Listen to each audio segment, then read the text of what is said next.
Citoyennes, citoyens, chers amis, chers camarades, bonjour à toutes et tous. Pour cette ce 20e numéro de la revue de presse du PRCF, nous nous trouvons en direct du côté de Jussieu dans ce jeudi 23 septembre 2021, puisque aujourd'hui il y avait un appel à la manifestation dans le cadre de l'éducation nationale, tout simplement pour stopper la destruction pure et simple du service public de l'éducation nationale, bien sûr qui est orchestré par Macron, Blanquer et compagnie, dont on exige la démission d'ailleurs au demeurant, mais qui en réalité s'inscrit dans toutes les politiques menées depuis des décennies par les eurogouvernements qui se succèdent.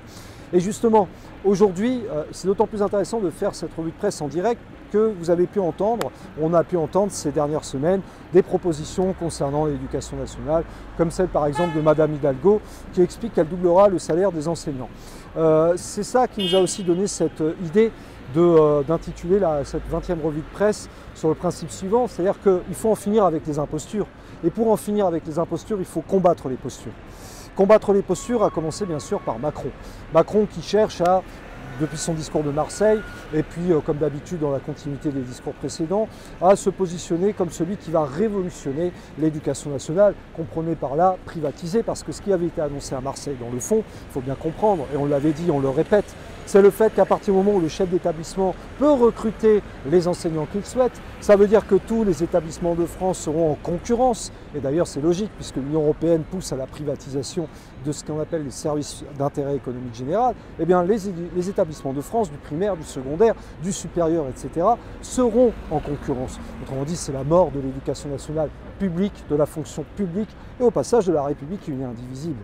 Évidemment, cette posture d'Emmanuel Macron qui veut se présenter comme la République en marche, c'est surtout la République en miettes. Et nous cessons de le dire depuis des années. Il faut d'ailleurs rappeler qu'une loi organique a été votée en mars-avril dernier qui permet justement de déroger déjà à la loi nationale. Et de fait, ce qui se passe dans l'éducation nationale, ça ne date pas de septembre, ça date de la funeste loi Blanquer à minima, d'il y a 4 ans, qui permettait déjà des expérimentations pour 5 ans, qui autorise les chefs d'établissement à faire ce qu'ils veulent de leur établissement. Autrement dit, à exploiter sans merci, s'ils le désirent, des personnels enseignants qui, rappelons-le, sont de plus en plus recrutés, non pas par voie du concours, lui aussi en voie de destruction, mais par la voie de la contractualisation. Donc nous, on est là, bien sûr, pour apporter notre soutien à l'ensemble du monde enseignant, primaire, secondaire, supérieur, à l'ensemble aussi des parents d'élèves et des élèves eux-mêmes, parce que ce sont eux qui sont également les victimes de la destruction du service public de l'éducation nationale. Mais en rappelant encore une fois que ce n'est pas à travers des postures comme celle de M. Macron ou de Mme Hidalgo que nous arriverons à reconstruire cette éducation nationale.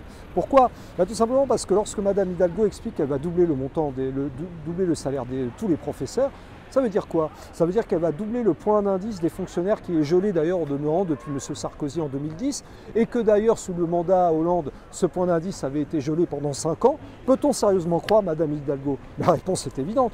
Bien sûr que non. À la limite, pourquoi pas? Imaginons cette idée de doubler les salaires. Mais encore faudrait-il d'une part pouvoir nationaliser les banques, aller chercher l'argent où il se trouve. Madame Hidalgo ne le fera pas.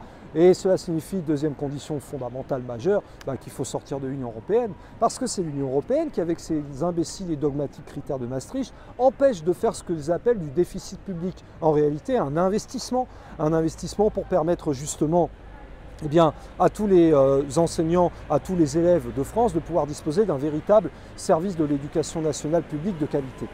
Donc Mme Hidalgo, c'est une posture. Et d'ailleurs, vous savez, les postures qui dérivent inévitablement vers les impostures se révèlent progressivement petit à petit. On peut parler de Mme Hidalgo, on peut parler aussi d'Arnaud Montebourg. Arnaud Montebourg qui, il n'y a pas longtemps finalement, a déclaré quoi? Il est en train d'expliquer, encore pas plus tard hier soir, qu'il n'est pas souverainiste. Il ne compte pas sortir de l'Union européenne. Ça, on le savait, Arnaud Montebourg. Alors explique-nous comment tu comptes faire ta remontada industrielle ou que sait-on encore, y compris en termes de souveraineté diplomatique et militaire de la France, en restant enfermé dans le cadre de l'Union européenne. Et d'ailleurs, il y a un épisode qui vient très bien de le montrer et qui révèle plus que jamais toutes ces postures que sont les Montebourg, les Hidalgo, les Macron, les Roussel, on y vient également, et puis les Zemmour et les Le Pen, parce que aussi, on ne va pas les oublier, rassurez-vous. Eh bien, c'est ce qui s'est passé, bien entendu, dans ce qu'on appelle l'affaire des sous-marins. Il est très intéressant de constater que la France avait bien sûr signé un contrat il y a 3 ans avec l'Australie pour la vente de sous-marins à propulsion nucléaire, etc. Bon, et puis vous avez pu voir ce que Le Drian, qui lui aussi est un adepte des postures, parle de trahison, etc. Il est intéressant de constater que l'Union européenne a attendu 5 jours pour produire un communiqué de soutien à minima d'ailleurs du gouvernement français, que nous ne soutenons pas au demeurant le gouvernement français. Et soyons bien clairs, nous n'allons pas nous plaindre que c'est dans le fond que ces sous-marins n'aient pas été vendus à l'Australie. Parce que quel était l'objectif de ces sous-marins? Il faut le signaler. C'était tout simplement d'armer jusqu'aux dents une Australie qui, en compagnie du Japon, des États-Unis et de l'Inde, est en train de braquer tous ces missiles à destination de la Chine populaire. Autrement dit, pour mener à la guerre, voilà la solution qui a été prônée, la décision qui a été prise, mener la guerre contre la Chine populaire. Donc que le contrat ait été annulé dans le fond, on ne va pas s'en plaindre d'un point de vue de militantisme pour la paix. Mais cela révèle autre chose. Cela révèle, comme nous ne cessons de le dire, que l'Union européenne est un cadre de destruction avec l'OTAN, de destruction de la souveraineté nationale et populaire, et en particulier en termes de politique étrangère, de diplomatie, de politique militaire. C'est vraiment central de le rappeler parce que lorsque l'on entend aujourd'hui les cris d'orfraie poussés par Le Drian, par Montebourg, par Julien Bayou, qui est vraiment scandalisé par ceci, qui a raison au moins sur un point, c'est que la diplomatie française est bel et bien orchestrée par les marchands d'armes, mais pas que les marchands d'armes. Monsieur Bayou veut-il sortir de l'Union européenne avec Europe Écologie Les Verts? Bien sûr que non. Alors restons-y dans l'UE, c'est ça la solution? Eh bien c'est simple, rester dans l'Union européenne, ça veut dire rester dans l'OTAN. Et il ne sert à rien d'agiter le spectre de la sortie de l'OTAN que nous réclamons, nous au PRCF, sans l'accompagner de la sortie de l'Union européenne. Et de ce point de vue, on se retrouve face à cette posture, une fois de plus, de Fabien Roussel. Fabien Roussel qui déclare qu'il faut sortir de l'OTAN. D'ailleurs, il demande à sortir immédiatement du commandement intégré, ce serait le strict minimum. Mais après, il explique qu'il faut sortir de l'OTAN, mais au grand jamais, sans Frexit, sans sortie de l'UE, parce qu'un Frexit n'ouvrirait pas de perspective pour la France. Ah oui, c'est sûr, si le Frexit n'est pas progressiste, nous sommes d'accord. Mais nous militons pour le Frexit progressiste, c'est-à-dire le combat de classe contre le capitalisme.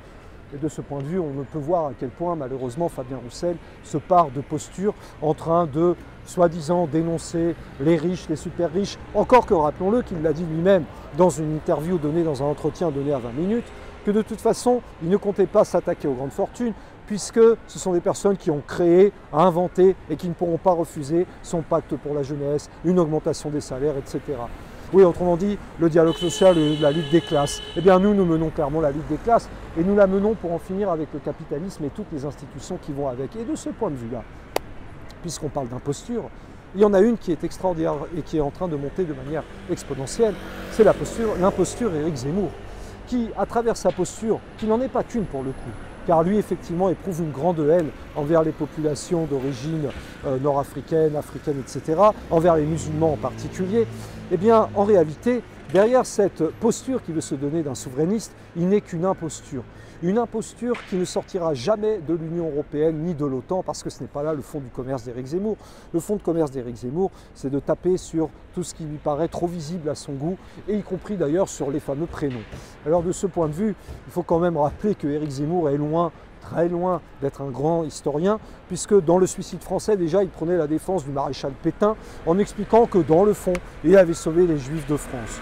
Eh bien, mon cher Éric Zemmour, il serait peut-être temps d'apprendre à étudier un peu l'histoire avec de véritables sources et pas avec des nostalgiques de Pétain, de Maurras ou de compagnie qui sont là.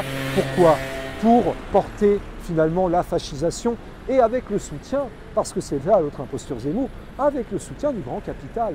Car il suffit de regarder l'argent dont dispose Éric Zemmour pour sa campagne, le nombre de start-upers, ceux qui étaient avec Macron en 2017, une partie est d'ailleurs encore avec, disons-le clairement, et qui sont maintenant avec Zemmour pour se rendre compte que c'est une candidature fantoche, une candidature surtout artificielle, faite pour affaiblir la nullissime Marine Le Pen, qui elle non plus d'ailleurs ne veut sortir ni de l'euro, ni de l'UE, ni de l'espace Schengen, alors qu'elle croit qu'elle va pouvoir ainsi contrôler l'immigration, ni de l'OTAN, et encore moins du capitalisme.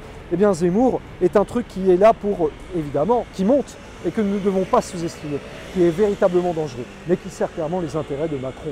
Et Macron l'a parfaitement compris, si ce n'est pas un Macron Le Pen, autant que ce soit un Macron Zemmour, Zemmour qui est encore une fois une imposture pseudo-patriotique et qui en réalité est là avant tout pour chasser de France les musulmans, les arabes ou que sais-je encore. Eh bien, nous, plus que jamais, nous ne sommes pas dans la posture ou l'imposture, nous sommes dans le seul véritable combat, c'est-à-dire l'alternative rouge tricolore. La rupture avec l'UE, l'euro, l'OTAN et le capitalisme, et qui nécessite pour cela d'associer le drapeau rouge et le drapeau tricolore. Parce que, encore une fois, mener la lutte des classes, c'est déjà la mener dans son pays. Car il ne faut jamais oublier que les principaux ennemis de classe, il est déjà dans ton propre pays, comme le disait si bien Karl Liebknecht. Eh bien nous faisons nôtre cet adage de Karl Liebknecht et nous combattons notre ennemi de classe, qui est représenté par Macron, par les autres impostures faussement républicaines que sont Pécresse et Bertrand.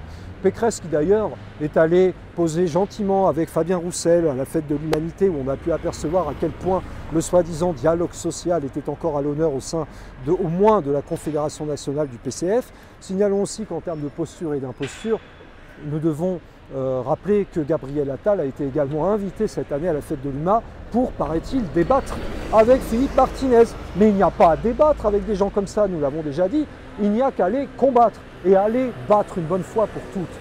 Pourquoi? Parce que si nous continuons dans les conditions dans lesquelles nous sommes, ce qui va en profiter, c'est la fascisation, une fascisation qui débouche sur l'éclatement de la République unie et indivisible, des services publics qui sont de moins en moins services publics, puisque de toute façon, pour l'Union européenne, ce sont des services d'intérêt économique général, sur le démantèlement de toutes les conquêtes sociales et démocratiques. Et si aujourd'hui nous sommes là pour l'éducation nationale, eh bien le 1er octobre, n'oublions pas qu'il faudra également soutenir les retraités.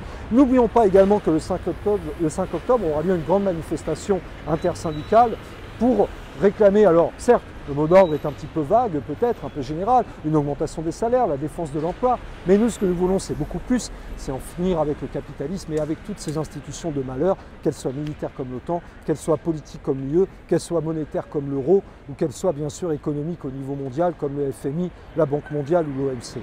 Parce que nous, on n'est pas là pour faire des pseudo-changements cosmétiques, comme d'ailleurs le propose aussi, malheureusement, de plus en plus, la France insoumise, qui est de moins en moins insoumise à l'Union européenne et qui accepte de plus en plus ce cadre européiste qu'il faut absolument éclater. Voilà pourquoi nous menons donc cette campagne pour l'alternative rouge tricolore. Une campagne qui permet de diffuser les 30 mesures d'urgence du PRCF, qui permet de faire connaître notre programme, qui permet de faire connaître notre message en faveur du Frexit progressiste et qui nécessite pour cela d'allier les syndicalistes de combat, les travailleurs en lutte, les gilets jaunes qui sont toujours présents, notamment chaque samedi dans les manifestations contre l'infâme passe sanitaire que nous devons aussi éradiquer une bonne fois pour toutes. Eh bien, nous sommes là pour mener ce combat, pour le porter. Nous comptons sur vous pour poursuivre ce combat que rejoignent de plus en plus de jeunes, des travailleurs, etc. La lutte continue et rendez-vous encore une fois dans la rue, avec, on l'espère cette fois-ci quand même, bien plus de citoyens et de travailleurs qui manifesteront. En tout cas, vous pouvez compter sur la présence bien sûr du PRCF, plus que jamais, dans toutes les luttes sociales, politiques, pour en finir avec l'euro, l'UE, l'OTAN et le capitalisme. Le combat continue, camarades.